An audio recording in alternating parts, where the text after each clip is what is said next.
if these numbers are off, it's not that just, well, we don't have the ideal kind of conditions for life. It's that, like, planets don't form, stars can't form, chemistry can't be done. Like, there would be just nothing. Hey guys, I'm Bill Westers, and this is the Encountering Truth podcast.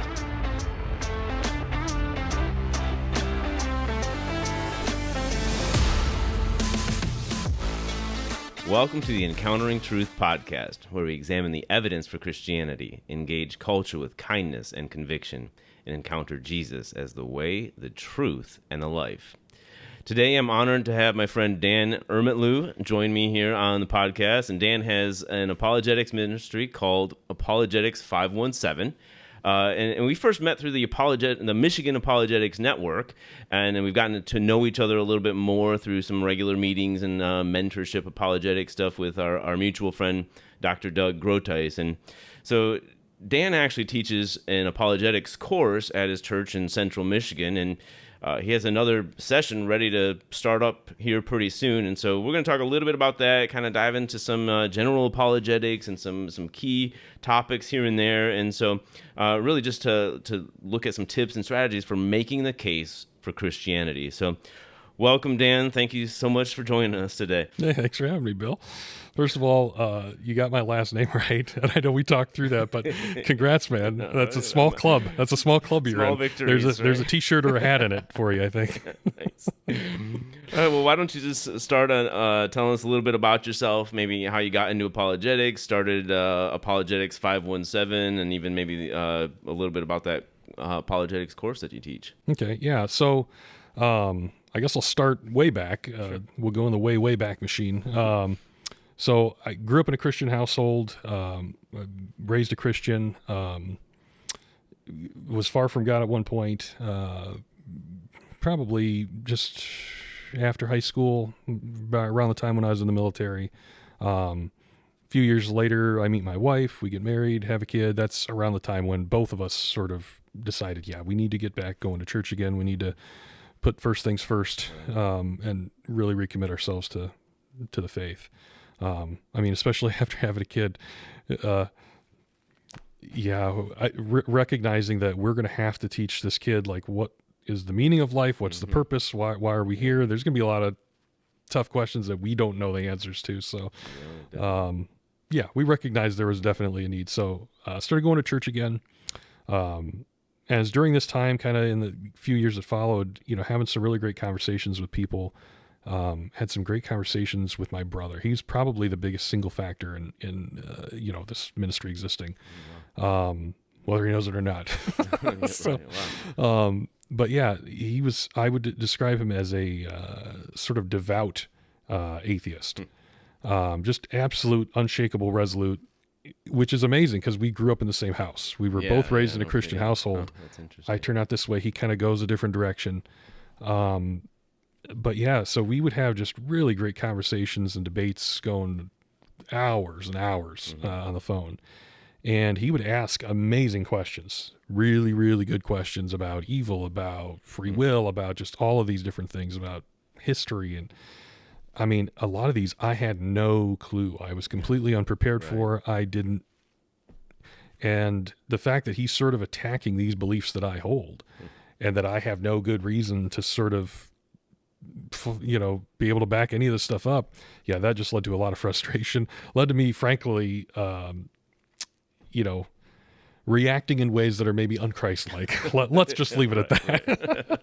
The spirited debate got a little too spirited, and I would just, sort of say, "Well, shut up, you big jerk." That's maybe not the way to go. So yeah, I mean, but it did lead me to say, you know what? These are great questions he has. And now that we're not on the phone and I don't have this, facade I have to put up, what is the answer to this question? I don't know. It never occurred to me to even ask it. And so, no, I can't just let it go at that. I need to go find an answer. Look, my brother's smart and all, but he's not the first human to have come up with this idea. This must have been asked before. So as I start researching, I find out, there's some material on this, and there's these guys called apologists. I don't know what that even means. I think it's like a minister or something. They say sorry a lot. Yeah, I've never heard. Apologizing. Yeah, I've never heard of the term. I've never heard of any of it before, even though I was raised in the church. But as I started listening, watching some of their content, reading some of the books, I'm like, man, this is just a treasure trove of stuff, and this is not a new phenomenon. Like the church has been like these things Christians have been grappling with for centuries, for millennia. Like, all right, so that's great stuff. I discovered William Lane Craig. I discovered J.P. Moreland. I discovered countless others. Sean McDowell, J. Warner Wallace, like Greg Kokel, Frank Turek. Just started studying. Got a certificate in apologetics through Biola. I eventually, just recently, finished a certificate program through Trinity in religious studies. But it made the conversations with my brother just go way better because I have it's a whole different approach to it now rather than just being an argument or a debate. I ended up going back to him well after this and just seeking first to understand, well, what are all of your objections? Just lay it all, like everything that's standing right now between you and saying yes to Jesus and saying, giving your life to God. Like what is everything? Down to the most minute, meaningless detail. Look, and frankly, let me write it all down. I want to actually copy every single thing down because it means that much. It is important. Yeah. And I want to give it the importance it deserves. And so just listen to him, and I'm like, okay, and fleshed out, well, by that, do you mean this? Okay, yep, that's a good one. And I was like, look, I don't have all the answers to all these, but I think there are answers. So over the next few months, let's knock some of these out. I'll do some research, you do some research, we'll talk about this. And we went through all of those. We ticked them all off the list. Eventually we get down to, well, what about this? Well, we actually already covered that one. Oh, yeah. Oh, okay. Yeah.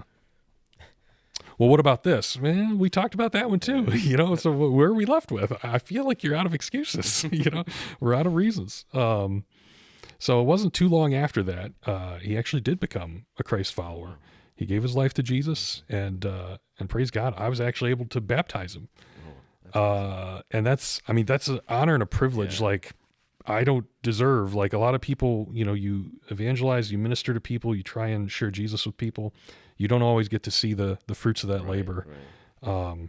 It's just been an absolute blessing that I got to be a part of that, to see, wow, the finished product. Like, that's amazing. God did a real work in him. That's awesome. Some plant the seed, some water it, and some bring in the harvest. Yeah. And you got to kind of be part of all of that. That's awesome. Yeah. Just amazing. Anyway, so that was sort of the genesis of, I felt God's calling that I've gathered all this information that seemingly no one around me, no one in the church knows about. And I just felt a strong calling that I've got to do something about this. I can't just sit on this and not share this goodness with other people. If I am going through this, if my brother was going through this, I guarantee that other people are going through it just quietly to themselves. And it's just such great information. So I over the course of year and a half, maybe 2 years, put together this 6-week course. There's sort of presentations that go along with it. And it pulls from a bunch of different resources and books and materials that, I have read that have fed me. This is not a bunch of original Dan Ermutlu genius content. I am not that much of a I would be, what they call like a $1 apologist. I steal and borrow from much smarter people than myself to say, hey, look, here's some smart stuff. And then I recommend a lot of books. We normally give away some books and stuff during that too. Cool. So. Yeah, I like that that relationship all the way through, and then answering some of those questions, kind of like, what are your questions? Because it's like Christianity's been around for going on 2,000 years now, and so chances are some of these questions have come up. There's nothing new under the sun, and there's also then probably answers for them, because if they've come up and Christianity's still around and not been, oh, well, there's the nail in the coffin, there goes Christianity. No, it's like it's throughout the years, it's all these things have been answered. And so when people come up with these brand new, what they think to be brand new arguments, it's like, okay, hold on, Yeah. you're not that special, Come on. So there's answers, and I think that's a pretty powerful story that you have there. But and I love the idea of this class that you're teaching. That you put things together in a structure for it, kind of walking through things. That's what it's all about, is leaning on other people that have gone before you, leaning on other people that have done the research, being able to pull from that, recommend that. I mean, that's what, we do here all the time, is always recommending resources, right? So so before we go any farther, is there we're kind of maybe walk a little bit through what do you teach in that course, but some people might be thinking, okay, well, can I take the course? Is there a way? Is it completely just in person, or is there a way for them to take it online, or what? So, okay, here's the bad news. There's no online version of this. There are, at the very end of my course, I provide a couple of online resources that are kind of like courses. Okay. One is through Reasonable Faith. I think it's called Equip. Okay. And then there's Stand to Reason has... I think it's STR University. Mm-hmm. And as far as I remember, both of those are free. There's another one that's cross-examined that they put out a number of courses. I think that those are paid. Online Christian courses. There's a number of paid. But so there are courses. I mean, I took a certificate program through Biola. There are certificate programs through a lot of different places. You can do online apologetics courses. Right. Mine is not really online, at least not yet. Okay. I have been encouraged to maybe record kind of what I do in the course, put it online. That's not available yet. We do have a YouTube channel, and I have spent a great deal of time curating playlists. Okay. Once again, borrowing, stealing from people way smarter than me, putting their videos, organizing into different sort of categories. And so you'll have categories like, why apologetics, mm-hmm. which covers what is apologetics, why should we even think it's important or bother learning any of this stuff. There's arguments for the existence of God, and there's different playlists for each specific one. There's, the problem of evil and suffering. There's a whole playlist just for that. So, you could look at my YouTube channel right now just as an additional resource where I've compiled some stuff that people can go to. Well, awesome. Well, hopefully I think it'd be a pretty awesome thing for you to one day be able to do some recording and compile your course and make it available online. But so I guess what that means then is that we're just going to have to do our best to kind of cram in. How long is it normally? So 6 weeks. Yeah, 6 weeks. There's 6 sessions to it. Each session is about 2 hours, sometimes a little over. Sometimes we rabbit trail and go a little bit, the other direction. The one of the other special things about doing it in person, sometimes the apologetics is not super straightforward. There are some weighty subjects. There's some philosophy in there. There's different things that you've never really considered before. A lot of people have never really considered before. And so, it's really good to be in person and be able to ask questions and talk through some things. Mm-hmm. And so I try and allow a lot of sort of break points during each session to say, okay, is everyone still with me? Do we have questions up to this point? Let's work through that stuff now before we move on to the next. Nice. Doing stuff online, if it's just a pre-recorded whatever, good luck with that. Right, yeah. So there's a certain value in being able to do it in person, and for sure. It is a free course. I don't charge anything for it. So I mean, if you go to a church that's roughly around within a certain distance from, say, Lansing, Michigan, I would be willing to maybe come do it at your church. There you go. Okay. But yeah. All right. Well, we'll try to cram in some key points and 12 hours down to about 45 minutes. Sure. Here, right. So I'll talk fast. Here we go. Let me get some coffee. We'll just focus on some of the key aspects. So, first of all, you kind of shared why you started, but and really you've kind of shared what your belief about the importance of apologetics is. But can you give us maybe a little bit of a biblical basis for apologetics? It is in the Bible. No, there's so 1 Peter 3:15. That's kind of the one of the foundational scriptures that we're talking about. In your hearts, honor Christ as Lord. Always be prepared to make a defense to anyone who asks for the hope that you have. Exactly. I think when you really break that sentence down, it's not just be prepared to tell people about the hope that you have. It's to make a defense for the reason for the hope that you have. And if you work through that sentence methodically and really just stop, what does that mean? Okay, so it's not just about telling people about Jesus. It's about also making a defense for why you think Jesus should be their hope anyways. That's two different things. That's not just here's what we believe, but also here's the why. That word defense is where we get the term apologetics from. It's apologia.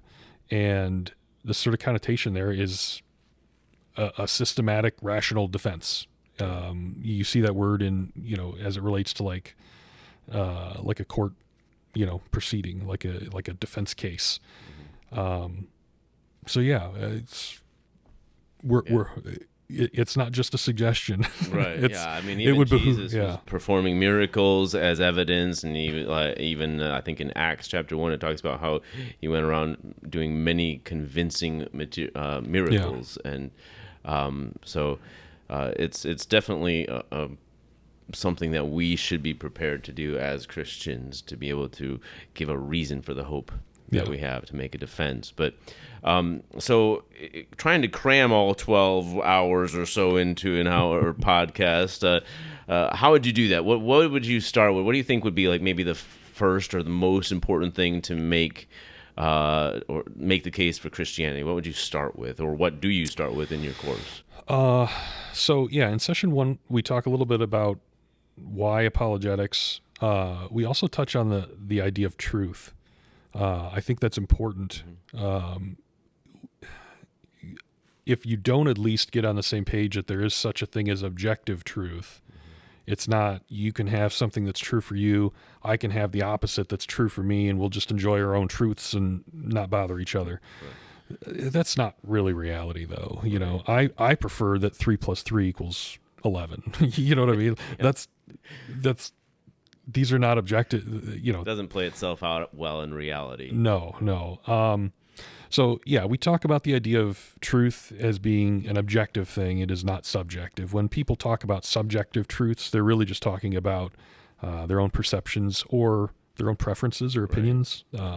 I'd say I would argue there is no such thing as subjective truth. Truth by nature is objective. And so, that's kind of a big part of it going into it. But I think before you get into anything about Jesus, the resurrection, New Testament, really trying to prove that Scripture is God-breathed, that it's infallible, inerrant, anything like that, you have to approach the concept of God. Is there a God? Because I don't know how much sense it makes to try and argue that Jesus is the Son of God I just don't believe that there's any God. Right. What does that mean to me that he's the son of something I don't even think exists? This is a meaningless conversation. So by going back, giving some arguments for God's existence, that's what we do in session 2. We talk about the fine-tuning argument, and we talk about the moral argument. When I first started teaching the course, instead of fine-tuning, we actually did the clam cosmological argument, which I still love. It's one of my favorite arguments. For whatever reason, it is not most other people's favorite argument. I think it's there's a lot of philosophy, there's a lot of science in there, and it's a very straightforward argument, 2 premises, a conclusion, but in giving data to support those premises, it can get kind of in the weeds, a little heady, and people maybe just kind of start zoning out. So we switched it up and started doing fine-tuning instead, which I think really grabs people a lot more. It's a lot more science. We kind of talk about the multiverse briefly in there, which I think is, there's a lot of popular level movies and stuff that talk about the multiverse. So everyone at least knows that and can sort of, and then the moral argument, I think hits a lot of people where they're at. It's a provocative, in a good way, sort of argument. Because the claims that we're talking about in there, we're going back to the idea of objective versus subjective. And we're saying, is morality something that is objective, or is it something that is subjective? Is the truth of a moral value or duteous moral claim, is it found in that thing itself, or is the truth found in the subject? Right. And so if we want to say that something is objectively wrong, then it is outside of ourselves. That truth exists in that thing. What grounds that? Why would that truth be? You have to have a standard to measure it against. Exactly. Rather than your own personal preference. Right. Versus, well, if you want to retreat from objective morality and say, well, okay, maybe that points at God a little too much. Maybe it's just subjective. Maybe we just sort of live by our own compass, our own sense of right and wrong. Well, that's a way to go, but there are certain ramifications you have to look at. If we're all our own sort of measuring sticks, I can't really condemn what you're doing is wrong. All I can say is, well, if I were to judge him by my own measure, he would be wrong. But by his measure, he's doing just fine. You couldn't really condemn the Nazis as being evil, as doing evil things. I mean, there were the Nuremberg trials, right, where they did, in fact, condemn the Nazis as evil and found them guilty of war crimes. I mean, you would just go back and sit and think about that if morality is subjective and each society sort of gets to decide for themselves what's good and bad, right and wrong, then how did the world court have any jurisdiction to come to Nazi Germany, overthrow them, and then put them on trial for war crimes against humanity? I mean, if you look at some of the, opinions that were given after the fact on that, of the reasons why they found them guilty, they specifically said, like, yeah, we're appealing to a sort of higher moral authority. To say that morality is subjective and that we're all sort of our own measuring stick, I mean, you would have to look at that and say, well, then the people that put them on trial were the ones that were being evil there because they were forcing their own morality onto the Nazis. Yeah. Yeah. And so you try to break it down by culture, it's like, well, it's okay in that culture to do X, Y, and Z, but it's not okay in this culture. Then we'd have to say that the Nazis and their culture and their society, that, well, hey, that's okay for them. But if we are going to say that it's wrong, we have to have something to compare it to rather than our own culture. Right. Right? Because then we're trying to make ourselves, in a sense, God, and we the are the standard standard, of morality. Yeah. And so everybody else, has to conform to our standard. And now it still becomes a relativistic type of thing. And like, who gets to say it's our culture that gets to say what's right and wrong, Yeah. Well, the idea of progress, right? Moral progress. So, a few hundred years ago, slavery was legal. It was normal. It was part of society. Today, I think everyone in the U.S. would look at that and say, yeah, that was wrong. We shouldn't have done that. But how could we possibly condemn that as being wrong if the prevailing thought at the time was that it was right? All we could say is that, well, today we're different. Right. We're not better, we're not worse, we're just different. We decided to take a different path. It's not better. It's just different. You couldn't actually say, no, it's better today. We started here, now we're here, and we're approaching this level of perfection because, well, what is that standard of perfection we're approaching that we're getting towards? Yeah, right. What are we getting towards that is supposedly the ruler that we're measuring this by? Well, as Christians, we're saying, yeah, God and his nature, like that is the goodness that we're measuring this by. Right. Someone without God, I don't know what they're measuring by. Yeah, I mean, it really just has to come down to personal or societal preference of some sort if there is no God. And so what about those other two arguments that you mentioned, the cosmological and the fine-tuning? I like the cosmological as well, and I love the fine-tuning argument. For me, there's a lot of details, and you can get into a lot of the different I guess, numbers and the odds and probability of certain things being the way that they are, being fine-tuned. And it's kind of a two-sided, not two-sided, but maybe a two-part argument, because you've got the fine-tuning in the universe for human life, and then the fine-tuning of biological life as well. But maybe, is there one of those that you, or both of them, that you would like to kind of dive a little bit into? Yeah. So the fine tuning argument, and you're right. I think they're part of it's more of a subset of a whole branch of just like teleological arguments or design sort of arguments.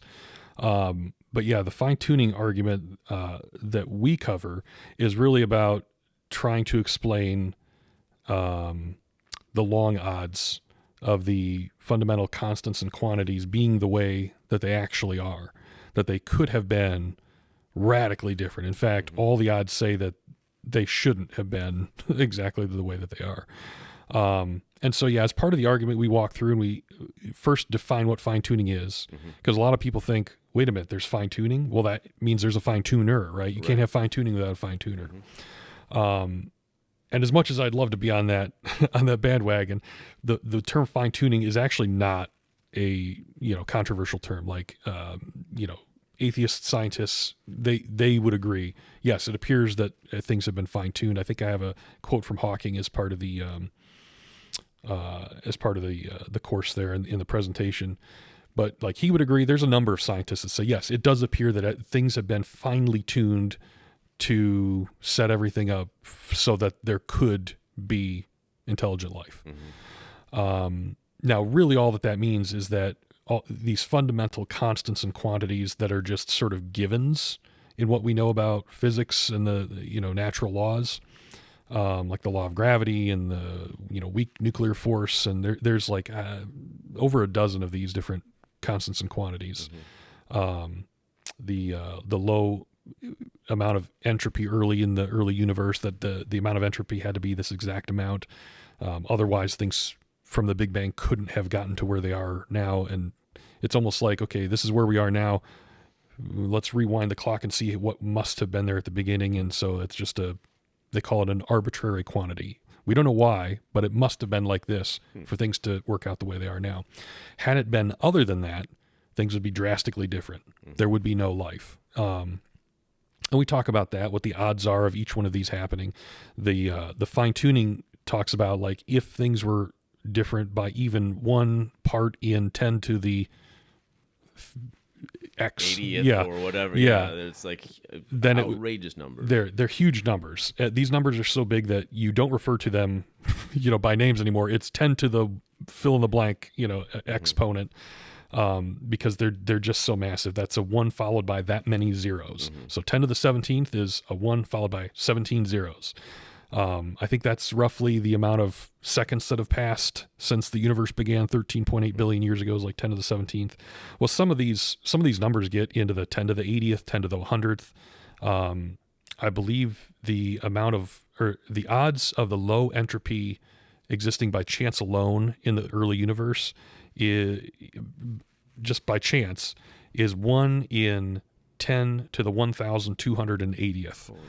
Roger Penrose at Oxford, like he calculated this. Just, dude, that's an insane number, and that's not the only one. Like that had to be, this had to be, this had over a dozen of these had to be exactly the way they are. And if you take any single one of them, it's like the odds are way more infinitesimal than winning the lottery. Yeah, to put it into perspective, like it's something like the number of particles or atoms in the entire universe is something like only 10 to the 80th or something like that, and yet you're talking about 10 to over 1,000. Yeah. So, the other thing to keep in mind, which it isn't readily apparent maybe for most people, it wasn't for me when I first started looking into this. Like when you're looking at these numbers, 10 to the 80th versus 10 to the 100th. Well, that's only 20 more, right? Like, well, those are pretty close. They're probably close to the same size, right? Actually, no, like 10 to the 80th versus 10 to the 81st, that's a factor of 10. 10 times. It's like just one number in the exponent means it's 10 times bigger. So 10. Right. It goes up exponentially. Yeah.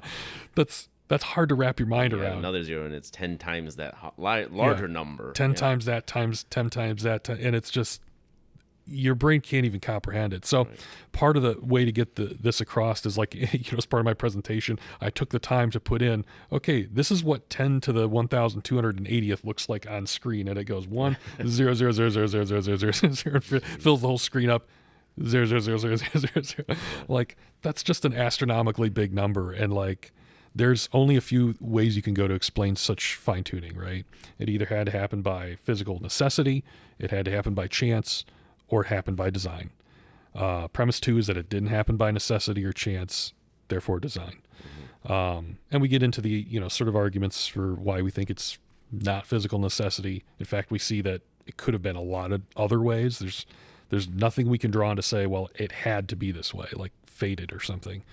And then under that headline of chance, one would say, well, what if there's a multiverse? If there's a multiverse with a near infinite number of universes, surely one of those would have been life permitting. We just happen to live in one of those. So, So we got lucky. Yeah, we got lucky. But yeah, there's arguments against all that. Number one, there's actually no good evidence, no empirical evidence to even support a multiverse other than you have to have faith in a multiverse anyway. Right. It's like you're putting faith into something that, to avoid putting faith into God, you're putting faith into something else. Yeah. Also, when we talk about, when they talk about a multiverse, they talk about some type of mechanism that continues to pop out new new universes, some universe generating system.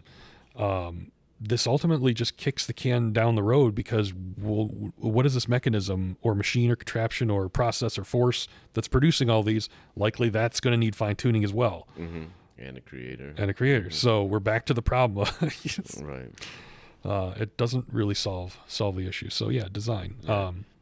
And philosophically, even that doesn't work, because if there's an infinite number of universes that we just happen to get lucky, that means there's also an infinite number of universes just like ours. Right. And yet, like, there's absolutely no way for us to observe any of that. And we're just postulating that, throwing that out there as some sort of random theory of like, well, here's something that's possible.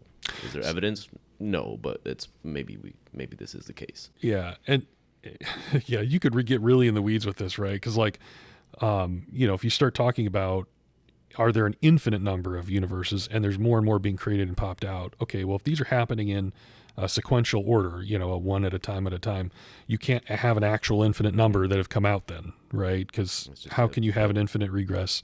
Philosophically, there's some good arguments against such a thing. Mm-hmm. So it would have to be near infinite, just a big number. Mm-hmm. Well, the problem is the odds of us winning and getting a life-permitting universe are so incredibly far out that you would have to postulate that there's that big of a number, a sea, of universes. So it would have to be sufficiently large. It couldn't just be, well, maybe it's pumped out 300 universes.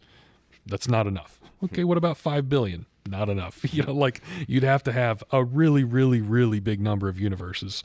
Mm-hmm. There's no way of knowing. There's absolutely zero evidence and no way of knowing how many could possibly be. And there's a number of these fine-tuning figures. One of them I think of is like the cosmological constant, and maybe you can correct me if I'm wrong. I might sometimes mix these up, but it's the idea of the rate of the expansion of the universe. Mm-hmm. When it first came into existence. If it expanded any faster, then everything would have just, no planets, nothing would have actually solidified. Right.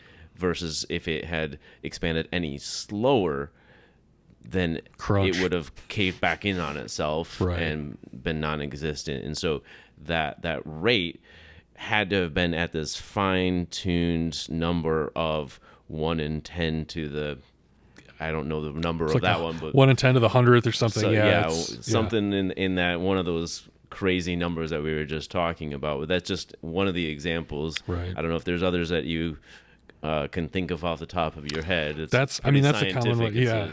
Yeah. And I'm no scientist. Believe it or not, I'm not a scientist by trade. You play one on TV. Every now and then, yeah. Yeah, so there's that one. There's the weak nuclear force, so that's the force that keeps an atom sort of together. Yeah, there's a number of these, but one thing that can come up is, okay, so maybe these numbers were off. Let's say all the dials were off from what they turned out to be. Okay, when you say life permitting, maybe you're just talking about like human life. Maybe there could be some other kind of life or something that could exist. But like, kind of like what you just alluded to, that really doesn't take into account the actual gravity, the gravity of the situation, right? Like, if these numbers are off, it's not that just, well, we don't have the ideal kind of conditions for life. It's that like planets don't form, stars can't form, chemistry can't be done. Like there would be just nothing, right. Space dust, if that, that's optimistic. So yeah, these numbers, not just us life, but like any life is sort of dependent. Anything we could possibly conceive of as life is dependent on these numbers being fine-tuned. Yeah, that's important to note.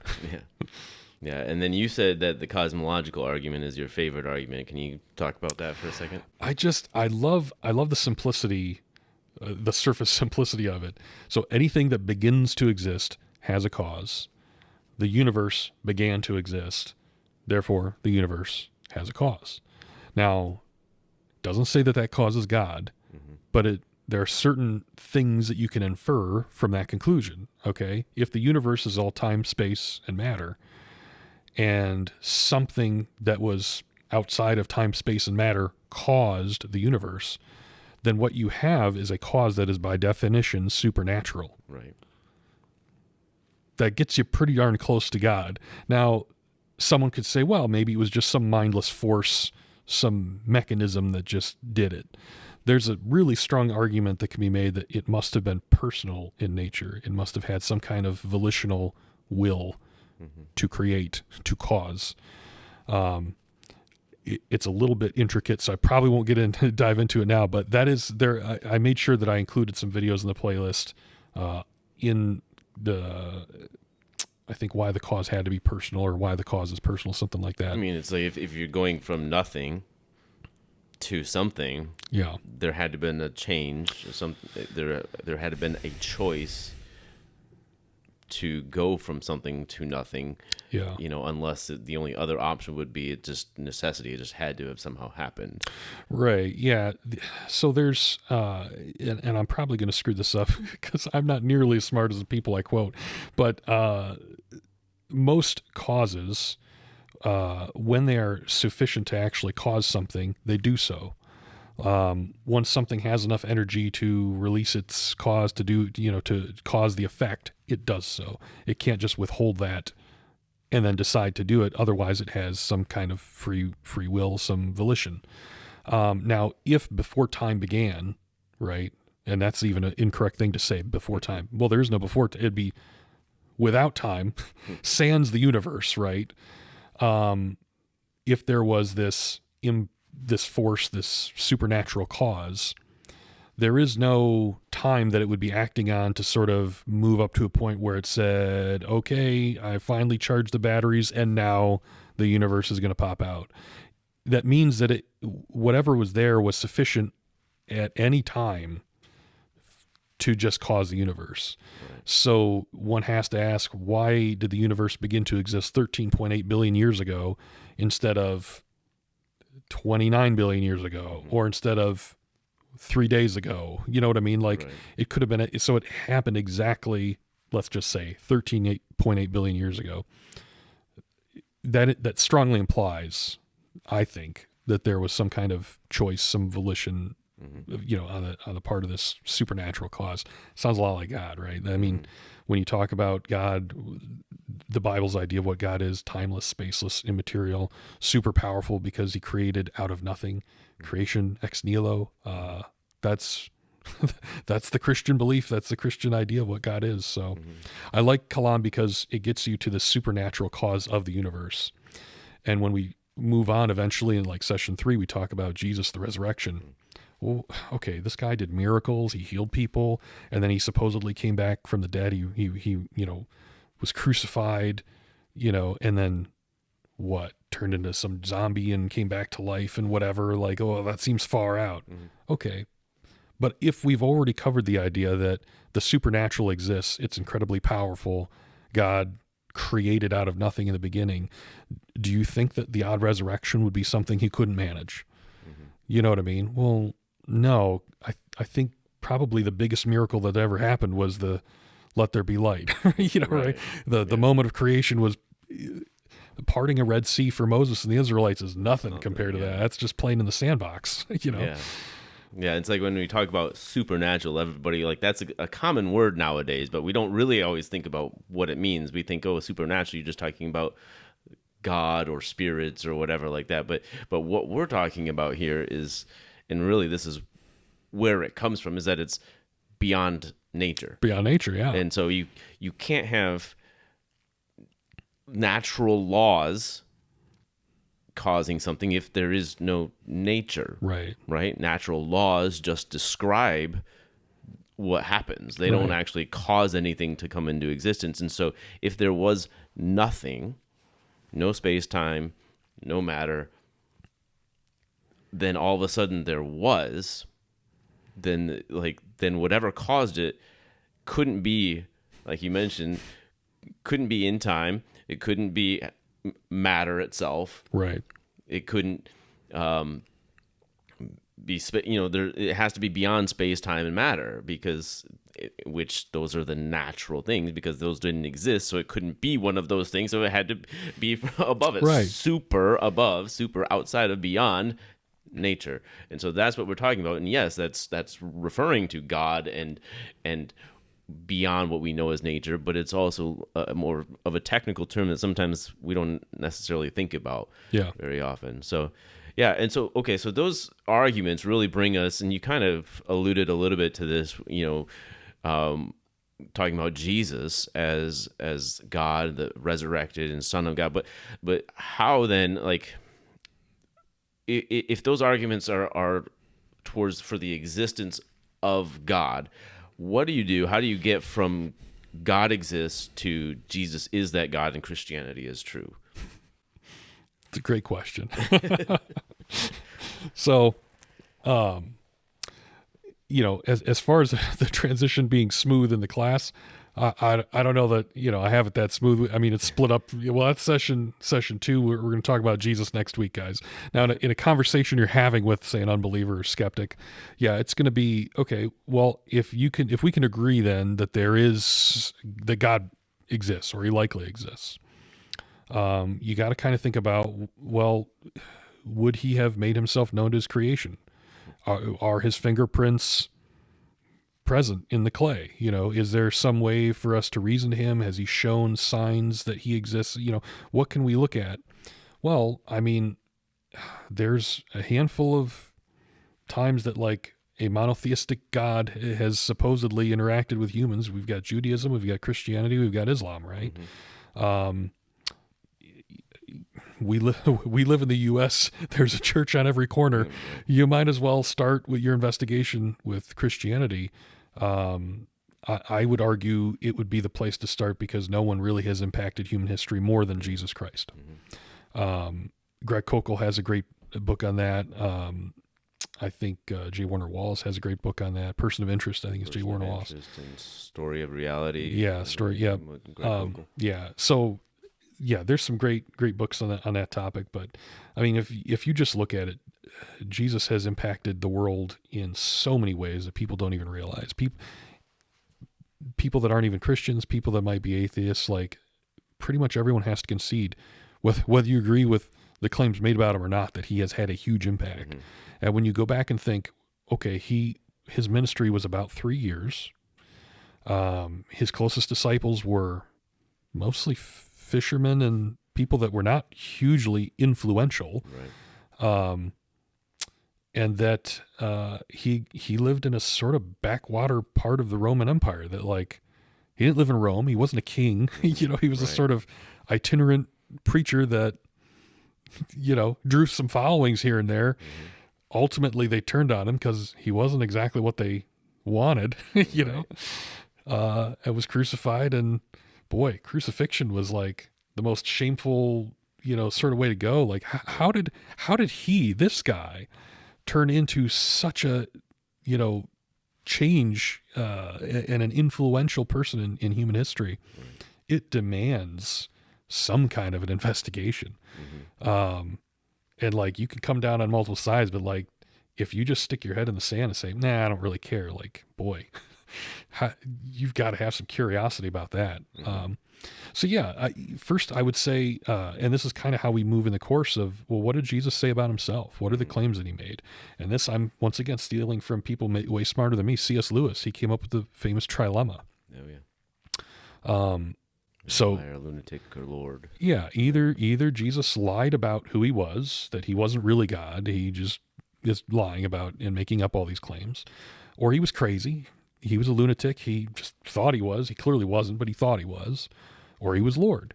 He actually was who he said he was. So, he's trying to get rid of any outs that someone has to say, well, I want to take this a la carte style. I like Jesus's teachings. I like that he loved people. I don't like that he had these weird claims about being Son of God, being able to forgive sins. I don't know what to do with all these healing stories and supernatural stuff that he did. I'm going to leave those here. I'll take these and be on my merry way. Lewis didn't want people doing that. He said, no, you need to take him on his own terms, and these were his terms. Since Lewis, there's been another idea that perhaps he was just legend, well, Jesus probably was just a good, itinerant teacher and a preacher and whatever, and he had some great ideas, and it was just either his disciples or someone later who just made up, they turned it all into legend. And we kind of talk about that idea. There's a historian, A.N. Sherwin-White, who, he's like I think he was a literary historian. 60s, mid to late 60s. Anyways, he studied this topic, and he came to the conclusion, studying all kinds of different biographies and stuff, Roman biographies and biographies contemporary with Jesus, and when this literature, these gospel accounts would have come out. And he came to the conclusion that even though you can observe that legend does grow over time, right, in some of these biographies, it would take at least 2 generations or more for legend to really move in and supplant historical truth. Right. And so, okay, let's look at when these were written then. Well, we have really great reason to believe that these gospel accounts were written within the lifetime of the disciples, certainly within their lifetime, much less than 2 generations later.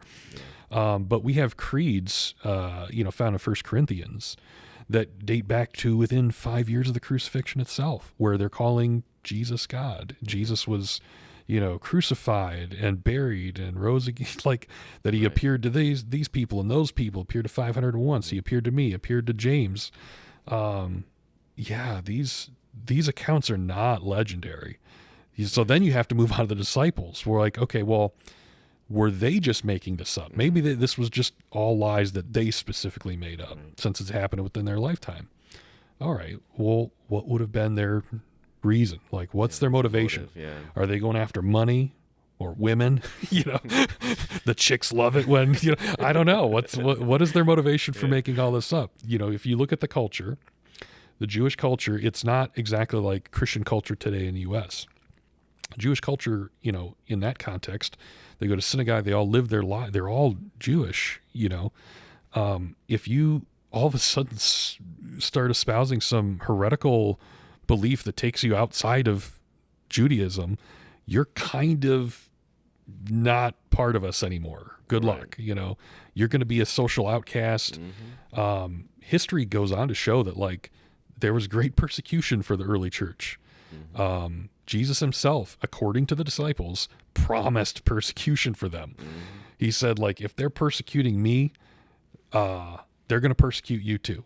Just like they did the prophets of old. Yeah, it's bound to happen. Like, that's part of the reason why we think, like, Jesus would have been definitely evil, right? If he knew this was false, and he's even telling them, Hey, guess what?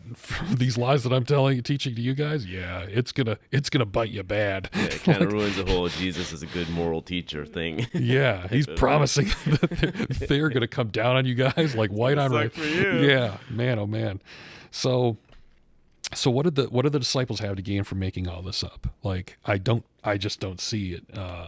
Much of a good reason to think that.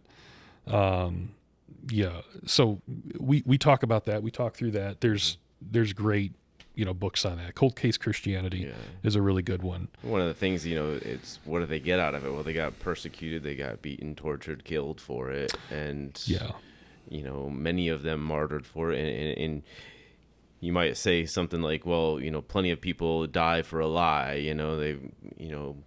Muslim terrorists, Islamic terrorists are flying planes into buildings and stuff because they believe in Islam, but they think it's true, right?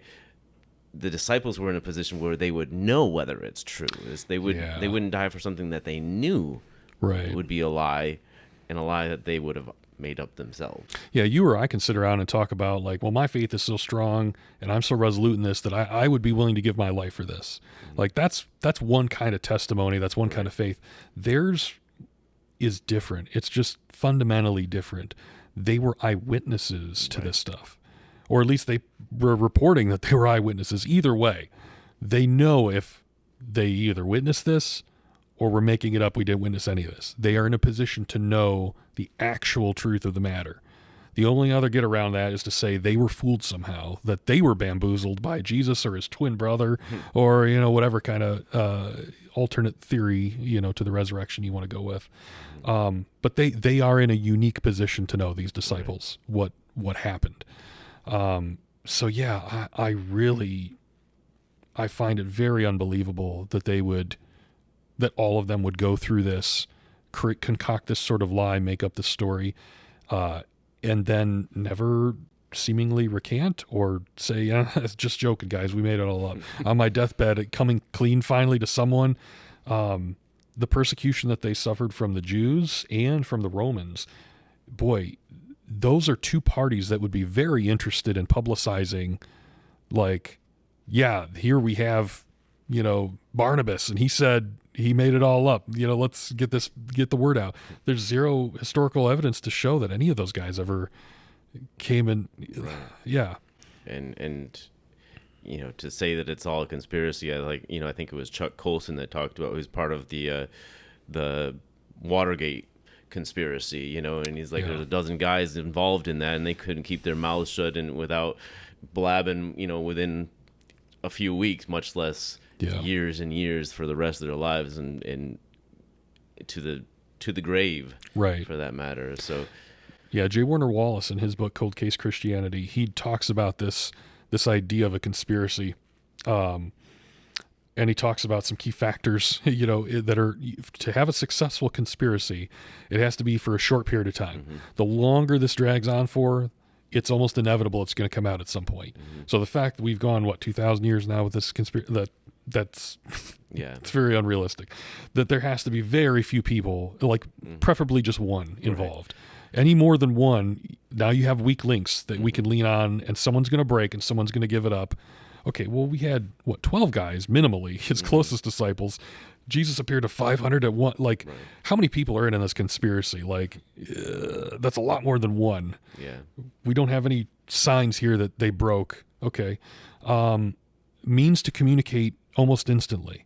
If you and I have a conspiracy and then we go our separate ways and we need to tell this lie convincingly, well, every time you're retelling it, I'm retelling it, we need to make sure we're retelling. And if I added this extra detail in, man, I better get on the phone with Bill and let him know, hey, guess what? The story has this detail now. You added in your version too, okay? Well, these guys dispersed, from Jerusalem. They went in all different directions. Mm-hmm. Christianity spread all over, the known world. As far as like India, Thomas, they think went all the way to India and all over the place. And the gospel that's being preached there is the gospel that's being preached here, and the gospel that's being preached there. And they just had their cell phones, right? They just texted each other. It could be. I mean, if Jesus was an alien and he gave them the technology to do it, now we're getting. I didn't bring my tinfoil hat. I'm sorry.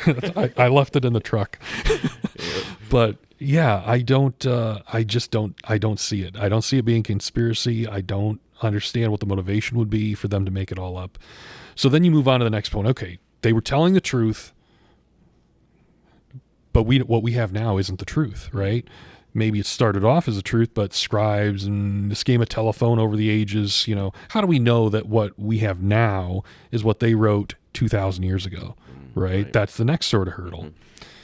Okay, well, textual criticism, Wes Huff, who's sort of gotten famous recently. He's done great work in this to show, what we have now is 90 whatever percent likely to be exactly what they wrote. The fact that we don't actually have the autographs, it sounds weird to say this, but the fact that we don't have the original autographs is actually probably a good thing.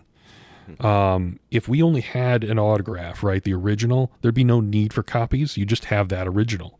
Right. And you would take that as sacred, and that could very easily be doctored and messed with. Someone could change it, and then now we'll see. It's the one and only original, and I know it, and you all need to abide by it. And I just wrote down Dan's King forever, and see, it says it, words of Jesus. He wrote that himself. But the fact that we don't have the original, we actually have a ton of copies, tons and tons of copies that are from all over the place, allow us to be able to compare and go back and say, okay, well, the original would have said this, or this is what it would have likely said. And they can, there really is no significant doctrine that is in dispute, or under scrutiny here, because they're able to just get so close to what it would have been. If you have that many copies of it, if you make one change to one of them, you'd have to make it to all thousands of the copies that are out there. That how are you going to have access to that? They've dispersed, they've spread out, and so the bottom line is that it's like when a change has been made, we can test it against all of these others and say, okay, that's just that version. And so there might be all sorts of variants. Yep. But the way we know that is because there are so many copies, this textual criticism, we can compare all of these, kind of like I think J. Warner Wallace again talks about the different cell phone messages. Let's meet at Main Street at 5 p.m. And so it's like you see meet at Main Street at 6 p.m. on one, and 5 a.m. on another, and but on 5. So it's like all these little changes, but you can see that most of it, except for this one little detail, is the same. And then in a different manuscript, you see, well, that detail is the same as the others, but now you have this one other detail over here that's just a little bit different. And so it's like you can, by looking at and comparing all of these, and this is what textual criticism is, you can see what, like you were saying, what it must have actually, the originals, the autographs must have originally said. Right. Yeah, and that's, ultimately that's the basis, for our faith, right, is understanding what these originals would have said. And when I think there's a lot of Christians probably in the church that don't understand where our Bible comes from, how we have what we have, how translations work. When we go over this in class, there can be some raised eyebrows sometimes, and maybe a little bit of I don't know about all this. What are you talking?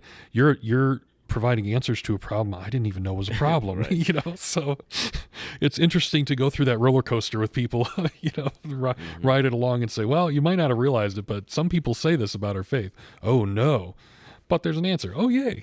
And what's the benefit of that? Being able to lay that out to them of have you had someone that's been kind of torn or kind of really shaken by one of these things that you've brought up that they never really thought about, or should we just kind of keep that swept under the rug or whatever?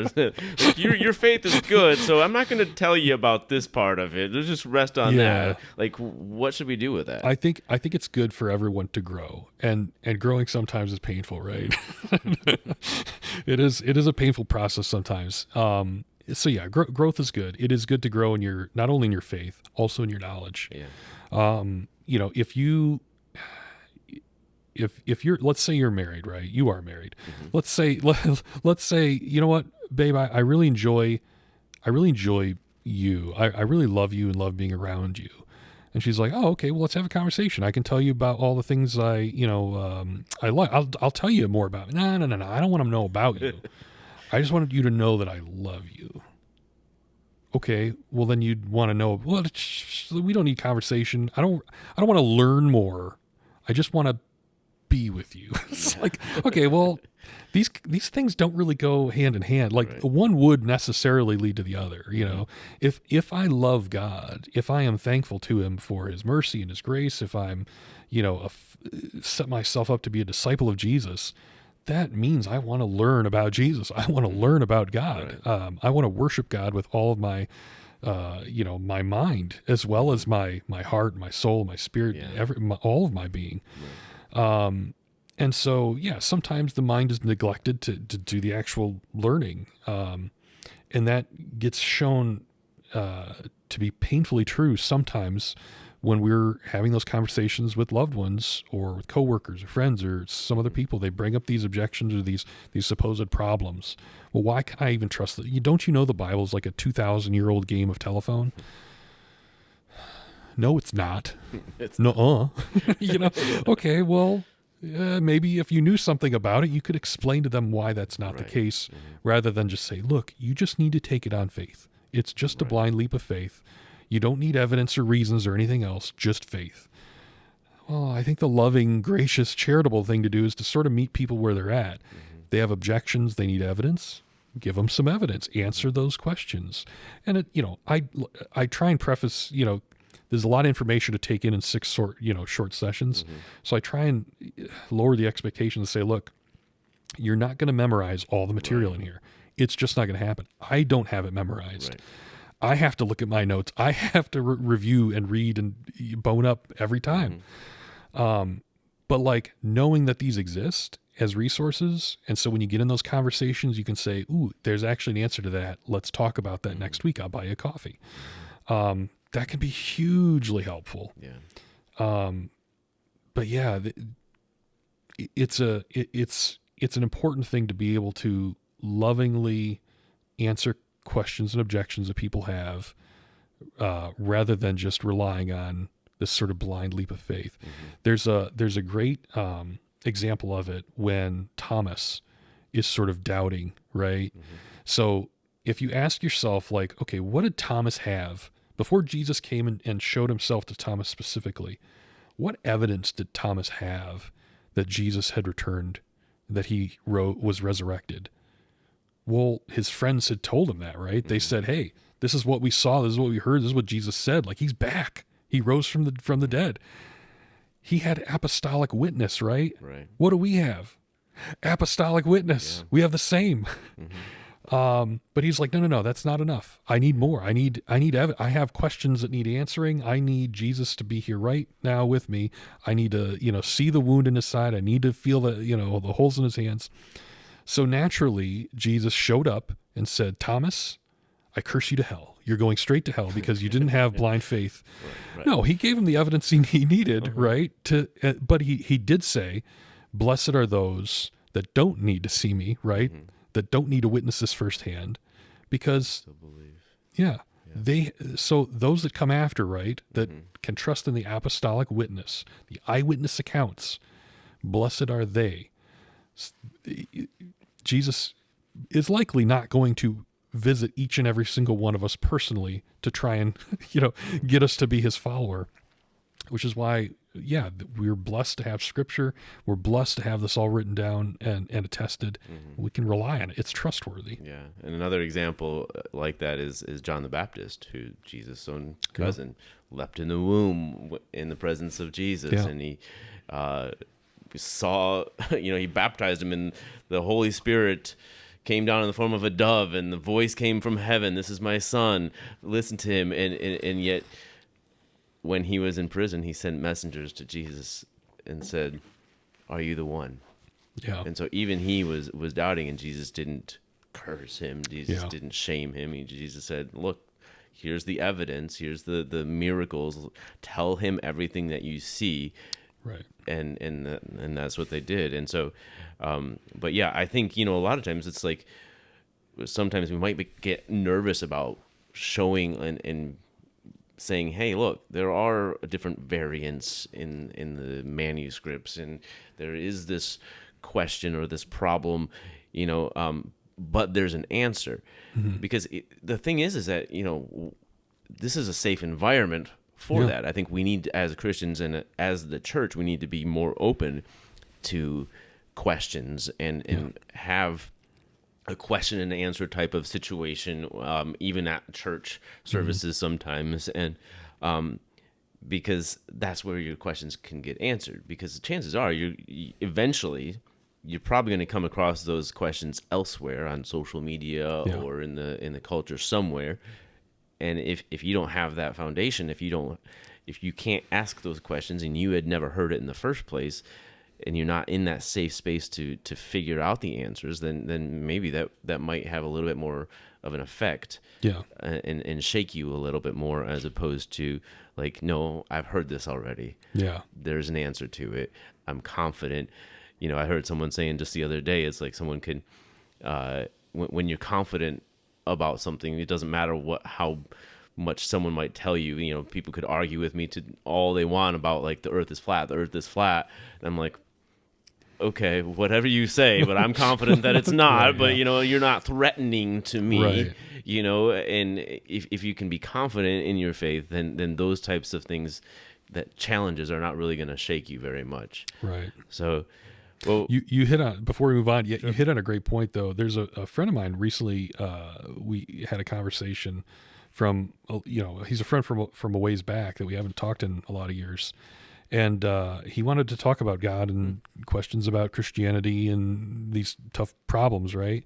And so when we started talking through some things, it seems that he just had a wrong idea about who God is and what God can do, what he's capable of, what his will is, what his intentions are with, he just had a bad concept. He went on to explain to me how, he grew up in the South and he went to, I think maybe a Southern Baptist church or just a little church, whatever.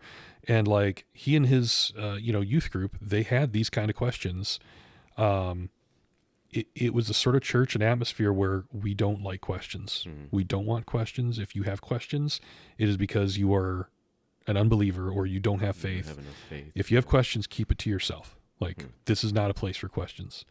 Or we're going to take, if you're asking us questions, we're going to take that as some kind of a challenge, or, you're questioning our authority or something. And it's like, no, church should be a place for questions. Like, if you can't, if what we're teaching and preaching and what we're reading in Scripture is true, it should be able to withstand some scrutiny.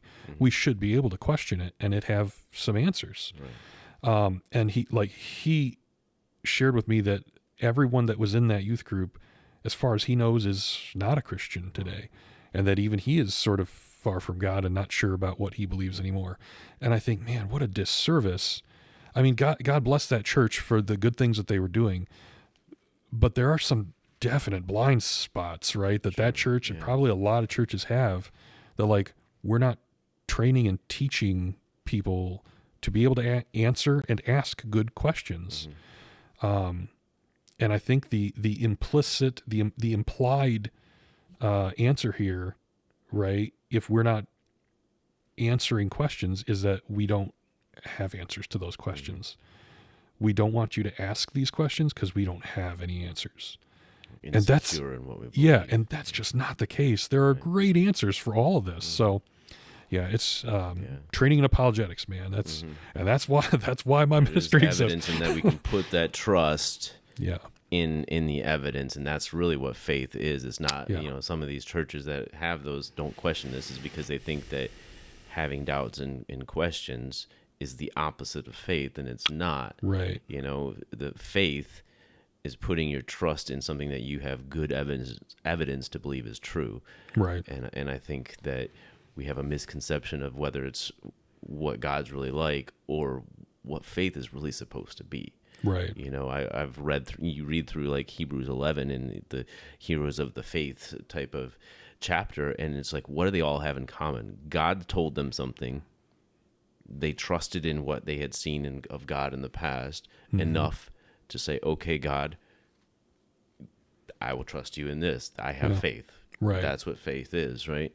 So we're kind of running out of some time here, but let's take it home. Like, where do you go from there, and then kind of how do you close out your The final 3 sessions. final 3 We'll sessions? fast forward through the second half. All right. So sessions 4 and 5 are both very similar. There's just so many different hard questions or objections to Christianity that it takes 2 sessions to really go through those and give them.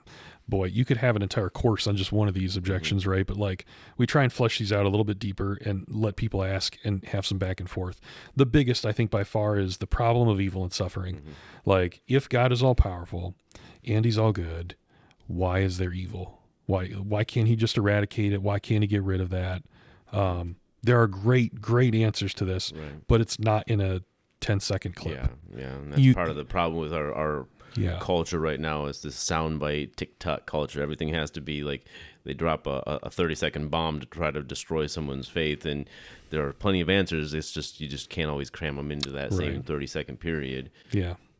So yeah, we try and unpack that, and there's different ways to answer it, and it kind of depends on the person asking this question and where they're coming from. Are they really struggling with the emotional impact of this evil and why a good God would allow that?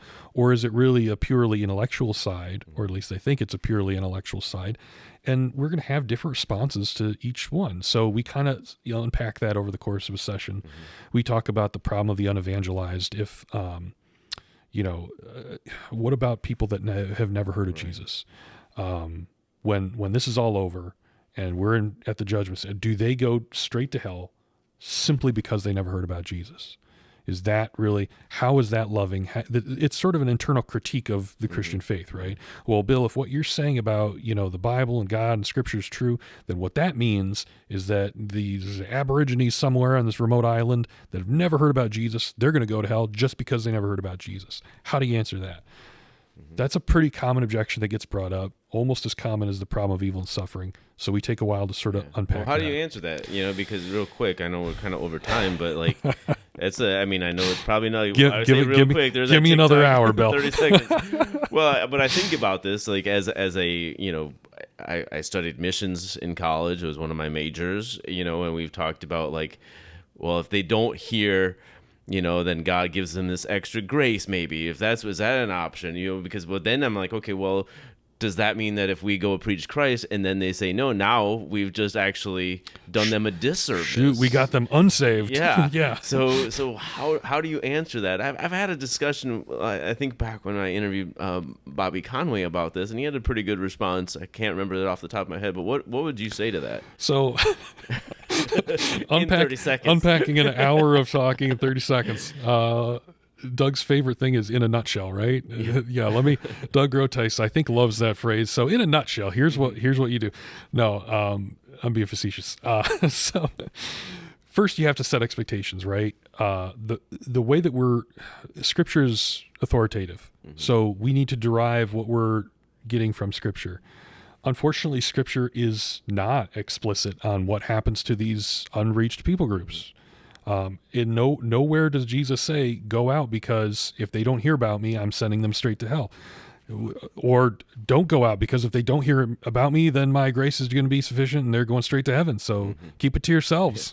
He doesn't say that. So there's certain things you're going to have to look in Scripture and sort of figure out.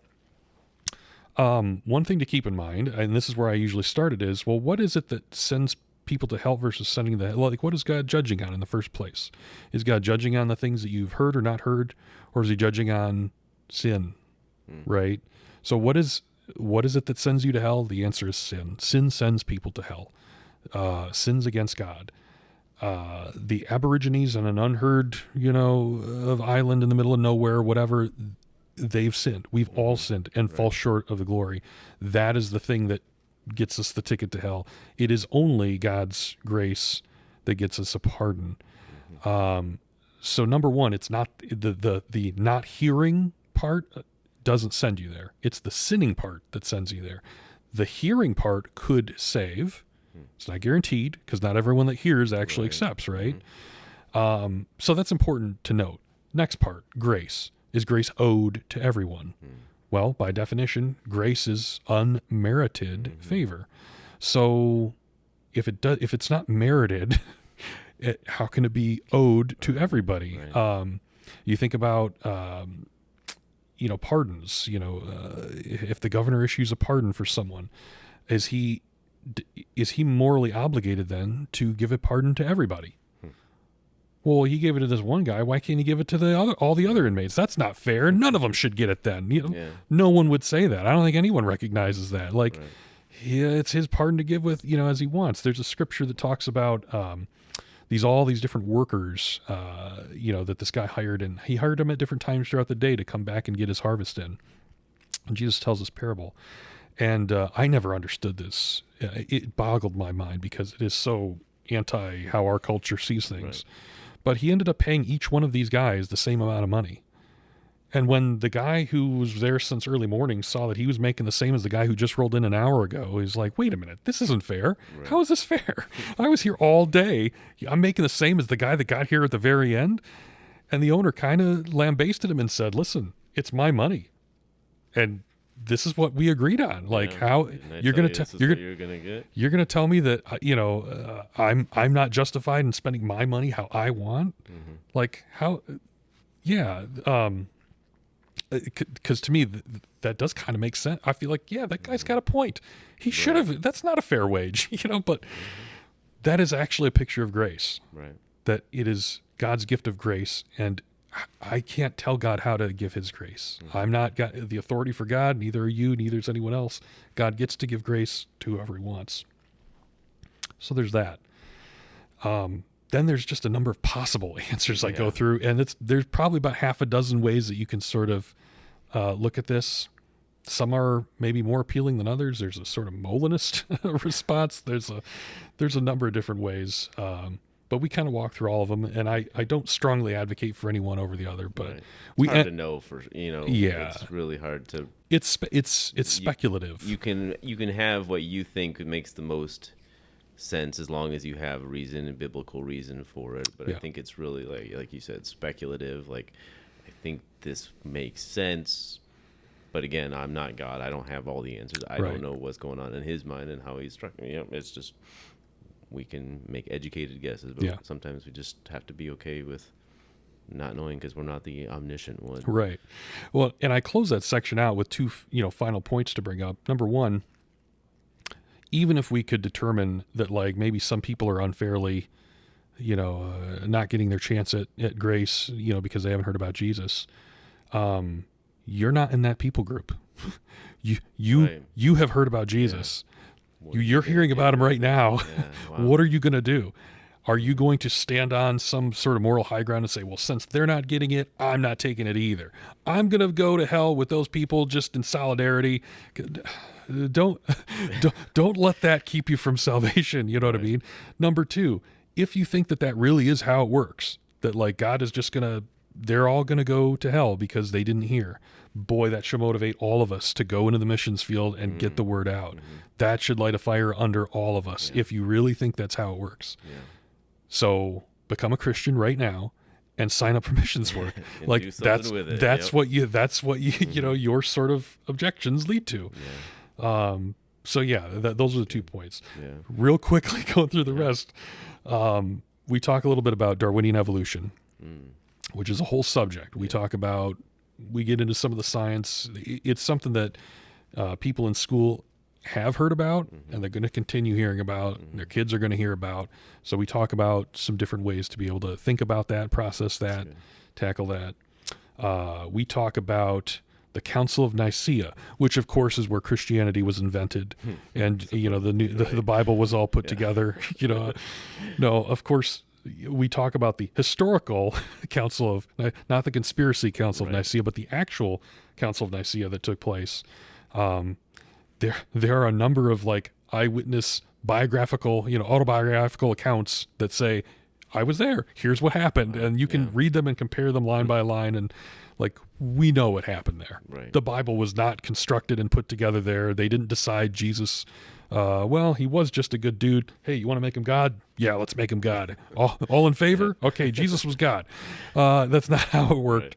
Right. They were addressing a very specific heresy, which through modern eyes, when you go back and read what they were debating, I mean, maybe I'm a softie, but I'm like, guys, that's not, is that really the thing we're going to like throw fists over? You know, like, I don't think it's a huge deal, but,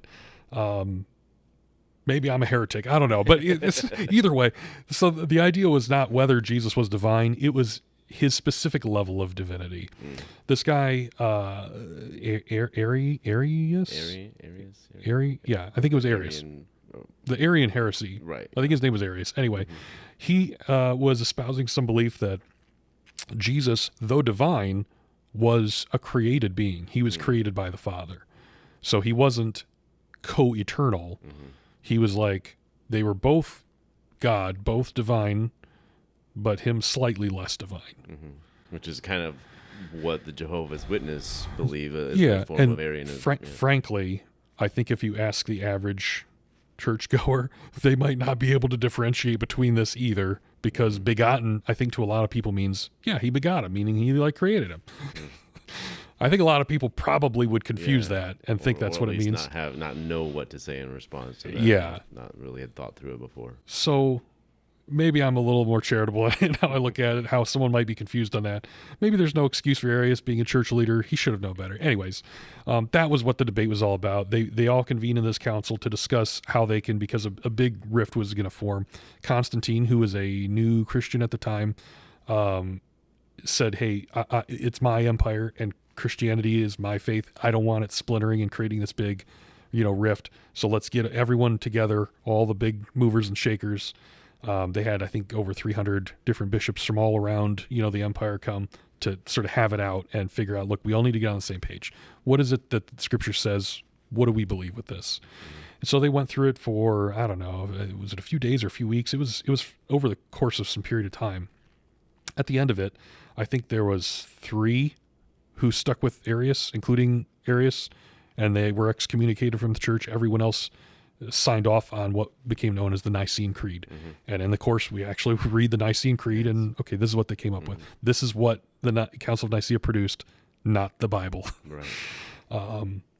Yeah, and so we talk about that. We talk about divine hiddenness, the problem of divine hiddenness. If God's real, if he exists, why isn't he more obvious? Like, why isn't there even more evidence of his, existence? Why is he hidden? Why is he so hidden himself? I mean, he could just come down right now and just say, look, there's been a lot of debate about me, but rest assured I'm real, okay? Now believe in me and believe my son. He could do that, right? Why doesn't he? So we kind of talk about that objection.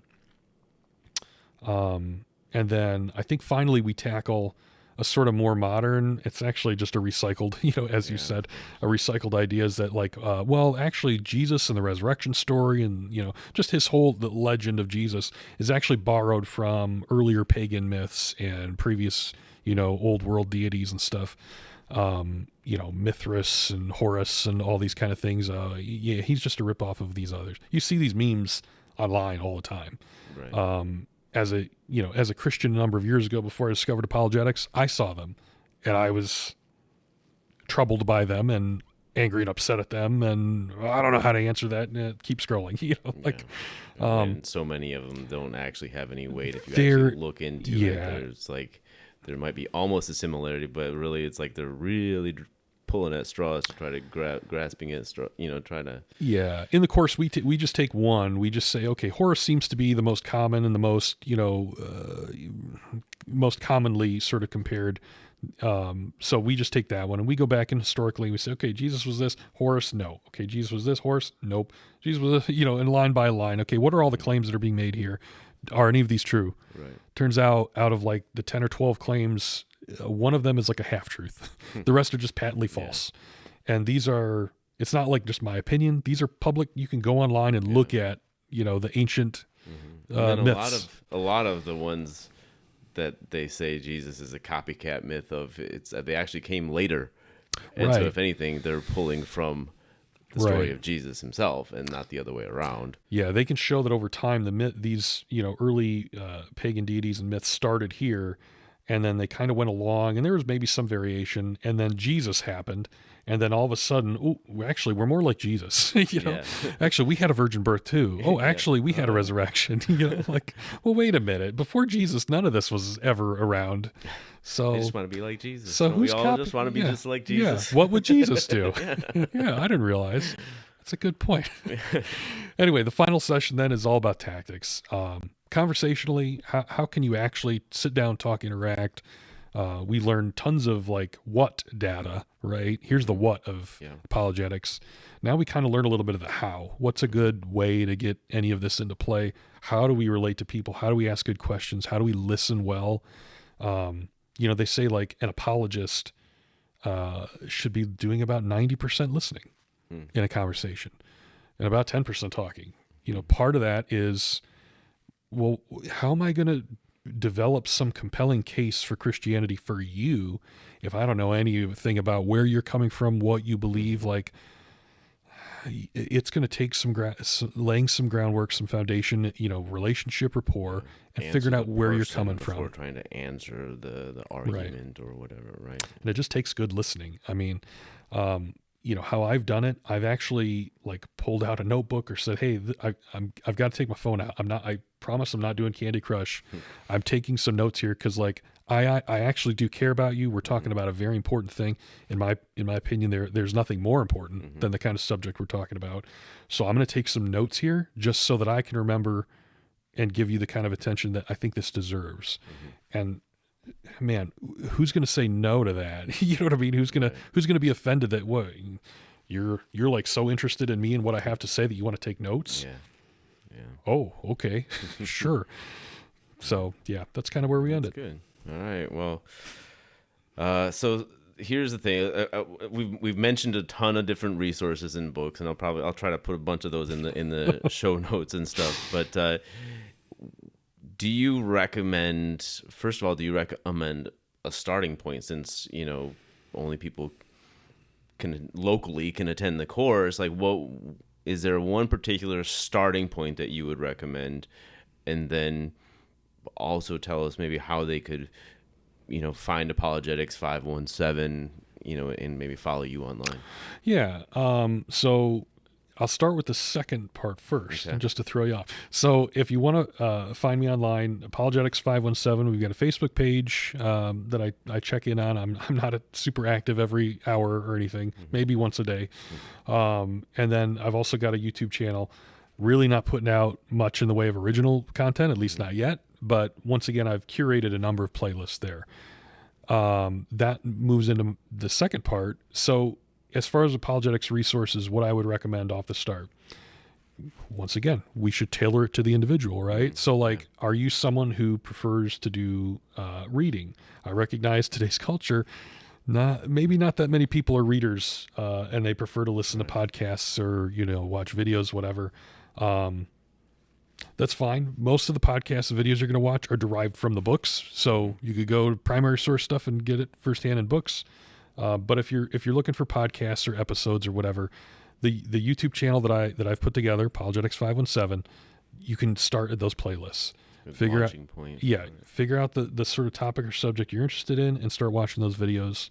I think pretty much all of the videos and ministries that I've taken from and put in there, they're ministries I would recommend. Stand to Reason, J. Warner Wallace and his ministry, Sean McDowell and his ministry, Reasonable Faith, William Lane Craig, the J.P. Moreland. There's a lot of good stuff in there to be mined. Now, as far as say books, one of the first, I think, apologetics books I read was On Guard by William Lane Craig, and it goes through kind of what the course does, arguments for God, arguments for Jesus, answers to some objections in there, and it's almost meant to be done as a group. There are some going deeper questions and group questions to ask. So that could be a place to start. Our mutual friend, Doug Grotice, he has a big book of apologetics. Oh, yeah. That thing is like an 800 Encyclopedia Britannica. Not only could you use it as a doorstop in an emergency, but like self-defense.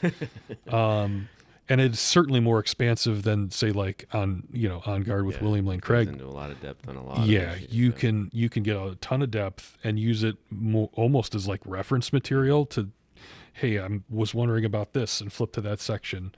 So yeah, there's some really really good and probably other books that you'll put in the description will be fine too. But yeah, shoot, reach out to Bill, reach out to me through Facebook. I'm sure we can steer you in the right direction. That's right. Yeah. And so, but all right. I mean, I think this has been a great conversation and a lot of things to think about. We've gone way over, but yeah, I think it's got a lot of good stuff. Don't get me started talking about apologetics, man. I'll be. I know. Yeah. Well, thanks so much for joining us, Dan. It's been a pleasure to have you, and just such great insight. So yeah, pleasure to be here. Thanks. Thanks for having me, Bill. My pleasure. Yeah. Well, thank you guys so much for listening to this episode. If you enjoyed the episode, if you got something out of it, just make sure to share it with your friends. Like us on Facebook, follow us on Facebook, Instagram, all of the social media, and be sure to visit our website, encounteringtruth.org, of course. And then, and speaking of resources, there's a whole bunch of resources on the website, books, videos, podcasts, the works. And so visit the website. And then, of course, remember, as always, we make it our goal to examine the evidence, engage culture, and encounter Jesus. God bless. We'll see you next time.